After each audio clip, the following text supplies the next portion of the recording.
What's going on, guys? It's Nick here, back with another video. Week 16 waiver wire ads. This is the championship weekend for most leagues, although there are some out there that have it in week 17 for some reason, so maybe this is actually your semifinal weekend. It's unlikely that you need this video for any position other than just quarterback and defense streamers, but I'll go over all of the other positions because why not? So we'll start things off at the running back position with Kerryon Johnson because I know a lot of people are going to ask about him, so I figured I'd lead the video off with my thoughts. If you have a bench spot and you're just someone who really wants to add him, or you're nervous that your opponent is going to add him, then I guess it can't hurt if you've got a spot on your bench that you know you're not going to use because this is the last week, and unless some dudes go down in practice, you're not using those spots. I would be extremely surprised if you're in the championship and your roster doesn't have better options, because realistically, if he plays, I mean, he might not even play this week. If he plays, there is no chance in the world they give him 20 touches. I wouldn't be shocked at all to see him get less than 10 touches, less than 7 touches. So you're not starting him, especially in a horrible matchup on the road against the Broncos. So I knew some people would ask about him. Personally, I wouldn't even consider adding him, but if you really want to, listen, you've got spots on your bench that you won't be using anymore, so I guess you can add him if you must. Raheem Mostert is the top running back ad. He's somehow still available in 45% of leagues, even though he's the lead back on one of the best offenses in football. Mostert has a touchdown in 4 consecutive games now, and he outsnapped Coleman and Breshad 34-19-12. So realize those splits. It's still a committee. 39 snaps for Mostert, 19 for Coleman, and 12 for Breshad. But this is a similar setup to Mark Ingram in Baltimore. Sure, Mostert isn't getting 100% of the touches, but he's getting a lot in a good offense, so he needs to be owned. You're not going to find guys getting 100% of the snaps, 100% of the touches on free agency at this point. But the dude's getting a ton of snaps, a good amount of touches, and they are a very good team and a very good rushing offense. So you got to add him. Mike Boone is the last running back we'll talk about. Alexander Mattison was inactive with an ankle injury, and then Dalvin Cook left early with a shoulder injury. And a quick note on that, it's not the same shoulder he hurt. So I guess good thing it's not a re-injury, but bad thing now he's got 2 banged up shoulders. They finally gave an opportunity to preseason hero Mike Boone. Obviously, Boone is only going to be fantasy relevant if Dalvin Cook and Alexander Mattison are out, but there's only 1 week left, and he's worth adding if you have the spot, and I definitely go after him if you are a Dalvin Cook owner, just for that assurance. If he's out again, and if Madison's out again, you're going to have to start Mike Boone. I don't have any take on that situation, recording this on Monday, of course, so we're going to learn more, but again, you probably have spots on the bench, so just add them. Wide receiver, we'll start off with Breshad Perriman. Never thought that I would be talking about him on championship weekend, but he went absolutely nuts on Sunday. 5 for 113 and 3 touchdowns. He has been their deep threat as of late. If you look at his ADOT, you look at his yards per reception, it's absolutely insane. And they might need to lean on him a bit more than they'd like over these final 2 weeks. Mike Evans is done for the season with a hamstring injury, and now Godwin and Scotty Miller both also have hamstring injuries. We'll need to see how much those two practice this week, but regardless, Perriman needs to be owned. Winston takes as many deep shots as anyone, and he doesn't care who he's throwing to. If you're down the field, he's going to chuck you the ball into triple coverage. He doesn't care at all. And so if Perriman is going to continue being their deep threat, well, he's got crazy high upside moving forward. So definitely a guy I'd go after, and especially if you're looking at your matchup and you're projected to lose by like 20 points. You know, you've made it this far, but this team is just better than you. You got to be starting guys with the upside that Perriman has. You need to start people that have a chance to beat their projection by 15 points. So if that's your situation, Perriman's a solid guy to look at for your flex. Anthony Miller is another name that I think I've mentioned him for like a month now in a row, but he's averaging 10 targets per game over the last 5 weeks, and yet he's still available in 75% of leagues. I'm sure he's taken if you're in a more competitive league, but it is unreal how many leagues he's available in. His matchup isn't elite or anything, but they face the Chiefs at home, so they're going to need to score points to keep up with Patrick Mahomes, and so this could lead to another game with double-digit targets for Miller. Chris Conley also isn't a bad ad. Chark is likely done for the season with the ankle injury. I don't know why they would rush him back and risk something further happening. So that leaves 3 wide receiver sets to Dede, Conley, and Keelan Cole, with Dede probably being owned in all leagues and Cole being a lesser option than Conley, but honestly it's not by that much. They get a tough road matchup with Atlanta next week, but Atlanta should have no problem scoring 27 plus points on the Jaguars, which means we should expect Conley to see 7 plus targets yet again. I'm not saying he's a wide receiver 2 or anything, and I would prefer Perriman, but if you hate all your flex options, you can't get Perriman, you could do worse than Chris Conley, but it's probably a deeper league ad. The next 2 are also worth looks in deeper leagues. We'll start off with Greg Ward. He's one of the very few healthy wide receivers left on the Eagles, and with how bad J-Jaws has been this season, it's not surprising at all that Ward got 9 targets last week. And again, it's only an ad in deeper formats, because if you're in a 10 or 12 team league and you're in the championship, you're not starting Greg Ward.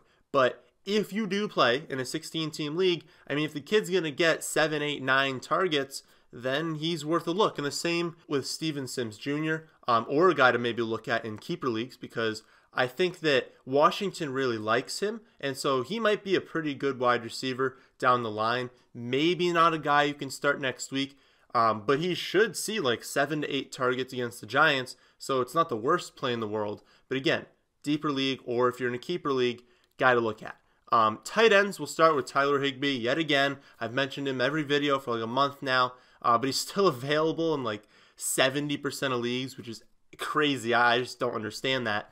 But if you're in a league where he's available, then, I mean, he's got at least 7 receptions and over 100 yards in 3 straight weeks. I can't imagine any tight end has actually done that this season. I mean, 7 plus receptions, over 100 yards in 3 consecutive games. He's got a brutal matchup next week at San Fran, but like, the dude has made 3 starts this season. He has started 3 games. He is the tight end 11 in half PPR. Let that sink in for a second. He is already the tight end 11, and he's only started the last 3 weeks. So even in a tough matchup, he has to be owned, and he has to be started in all formats.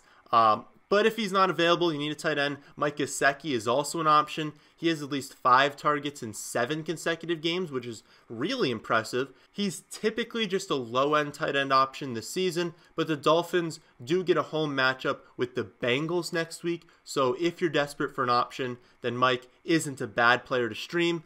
And then we'll talk about O.J. Howard. Don't look now, but I mean, he's been involved in the offense recently. 6, 5, and 8 targets over the last 3 weeks, and we all know how talented he is if they decide to finally use him consistently. There's a chance, like I said earlier, that Evans, Godwin, and Miller are all out, and at that point, they'd honestly be forced to use him. It's not like they're going to be going down to their like 5th, 6th, 7th wide receivers playing him over Howard. You would think, at least. So he's a name to bring up if you're super desperate for tight end, you made it streaming the position, he's a guy to look at. Quarterback streamers, if you added Tannehill at any point over the last month or 2, then I would just keep riding him. There might be better quarterbacks on free agency, or at least ones that have a better matchup, but the dude's hot right now, and if you rode Tannehill into the championship, then why stop now? Why make a change at the position if Tannehill got you there? If you did not add him, then we have a few options this week. The top option is definitely Phillip Rivers. I know that sounds gross and very unbelievable, but at this point, the Raiders are the best defense to stream players against. Their pass defense is unbelievably bad, so there's honestly just no way that Rivers busts at home against them. If you don't like Phillip Rivers, then can I interest you in some Ryan Fitzpatrick? You might laugh at that, but Ryan Fitzpatrick has actually been really good. He has at least 23 fantasy points in 3 of his last 4 games, and he gets a home matchup with the Bengals, and that's a defense that made the Patriots look like a good offense, which is a major feat these days. And honestly, the only thing better than winning a championship is winning a championship with Ryan Fitzpatrick as your quarterback. So you gotta do it if it's an option. If you hate everyone I just mentioned, you're like, I'm not playing Ryan Fitzpatrick and Phillip Rivers in my championship, you could also play Trubisky at home against the Chiefs. They've been a lot better on defense as of late, talking about the Chiefs there, but we all know that Kansas City is going to put up points against any opponent, so even traveling to Chicago, they're going to score, and if Trubisky is going to have to put up points, he's been able to do it recently. Over 16 fantasy points in 4 straight with 300 yards or 2 touchdowns in all 4. Again, I'd still rather keep doing Tannehill, switch to Rivers, switch to Fitz, but if none of those are options, it is viable to play Trubisky. Defense streamers, if you're one of the people who cannot believe I just mentioned Trubisky as a streaming option, then you should probably just add the Chiefs and stream them against them. They honestly were pretty bad to start the season, but they've been a lot better as of late. They haven't allowed an opponent to go over 17 points since week 10, and although it's worth noting that they did play some pretty bad offenses during that stretch, but regardless, no opponent going over 17 is pretty good no matter who you're playing. Trubisky has definitely been known to melt down at times, and they have at least 1 forced turnover in 2 or more sacks in 4 consecutive games. So they're going to get you some points. They're going to be fine. So if you really need an option to stream, they're definitely out there, and they're definitely an option. Denver at home versus the Lions is also not a bad play. Kerryon Johnson might return, but that's really not going to change anything on the offense for the Lions. He's not going to be very involved, and they're pretty good at run defense anyway, so I wouldn't expect them to use him very much in any scenario. But Denver has been a lot better on defense as of late. They're home. They're going to be favorites, always something you look for. And with the Lions just being decimated by injuries on offense, it would not be shocking to see them just self-destruct this week. So definitely a good streaming option. I think I would prefer them over the Chiefs. That's really it for defenses I'd suggest. You could play the Colts versus the Panthers. You could play Seattle versus Arizona, or maybe the Chargers versus the Raiders. Those are 3 that if the Denver and the Chiefs are both taken, you could look to. But again, I would try and get the first 2 I mentioned before these 3. So those are all the positions. Let's put these guys in order for which guys we'd claim first. Since the playoffs started, the order basically always starts off with your quarterback streamer and your defense. Typically, we're not looking for high upside flex plays at this point because you should have a pretty good roster if you're in the championship, but I know a lot of people stream those positions. So get your quarterback, get your defense first, then Tyler Higbee, then Raheem Mostert, Mike Boone if you are a Dalvin Cook owner. If you're not a Dalvin Cook owner, you probably don't need to make that ad, but it's not a bad one just for the upside. Then Breshad Perriman, then Anthony Miller, and then basically everyone else on that list that I haven't just mentioned is tied for last, really just adding the position that you need. But realistically, you should not be relying on any of those guys in a 10 or a 12 team league. So that'll do it for the Week 16 waiver wire video. As always, if someone gets hurt in the Monday night game, then just look for the pinned comment for any sort of update. I'll be doing starts and sits for the running back position tomorrow, so be on the lookout for that one. But that's the end of this video. I hope you all did enjoy. If you did, how about hitting that like button? And if you're new here, how about subscribing to the channel? But thanks for watching.